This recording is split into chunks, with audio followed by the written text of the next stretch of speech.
Em Efésios, do versículo 15 ao 23, o apóstolo Paulo ele faz uma oração. Na verdade, isso está presente em todo o contexto e toda a carta aos Efésios. Toda vez que Paulo fala sobre o Evangelho, fala sobre a revelação do Cristo crucificado, morto e ressuscitado, isso leva Paulo a estar de joelhos na presença de Deus. E isso não é diferente lá no versículo 15 até o 23. Paulo faz uma oração com pelo menos 3 propósitos. O primeiro propósito da oração de Paulo é que nós recebamos espírito de sabedoria e conhecimento. O segundo objetivo da oração de Paulo, o segundo alvo da oração de Paulo, é para que nós cristãos, que Deus ilumine os olhos do nosso coração, para que a gente consiga entender a esperança da nossa vocação, o motivo pelo qual nós fomos chamados por Deus para estarmos nessa terra.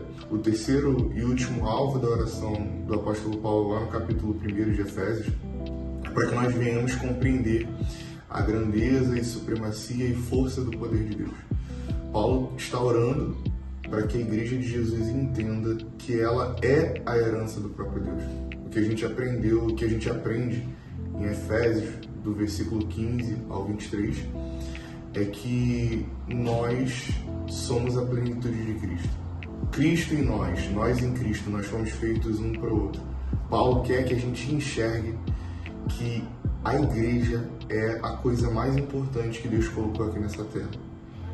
Claro, depois do seu filho, né? Mas a igreja de Jesus, estar na comunhão dos irmãos, fazer parte do reino de Deus, é mais importante do nosso trabalho secular.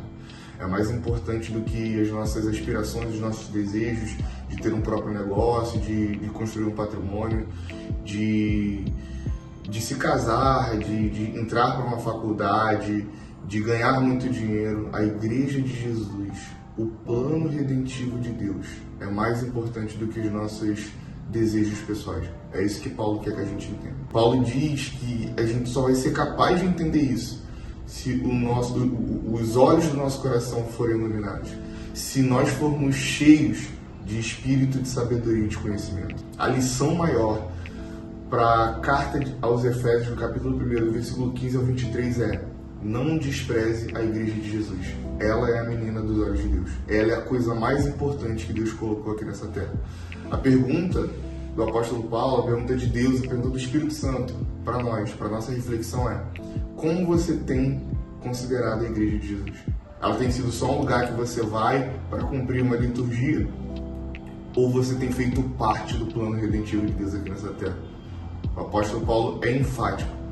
Que Deus ilumine os olhos do coração de vocês para que vocês entendam a natureza da vocação de vocês, a esperança da vocação de vocês. Nós fomos chamados. Hebreus capítulo 11, o autor da carta diz que Abraão, Isaac, Jacó, José, Moisés, todos eles morreram sem o cumprimento da promessa. Olha, eles estão lá no céu, mas essa não é a promessa. Eles ainda estão aguardando a promessa. O autor de Hebreus ele diz que eles estão aguardando serem aperfeiçoados através de nós. A gente então tem uma missão muito maior do que a nossa própria vida, do que a nossa própria existência, do que o nosso trabalho, do que o nosso casamento, do que as nossas agendas pessoais. Nós não fomos chamados apenas para fazer o que nós fazemos na nossa vida secular. Nós fomos chamados para participar da Igreja de Jesus, para manifestar o reino dele aqui nessa terra, para se envolver com a nossa igreja local. Que Deus ilumine os olhos do nosso coração para a gente entender isso de verdade. Amém?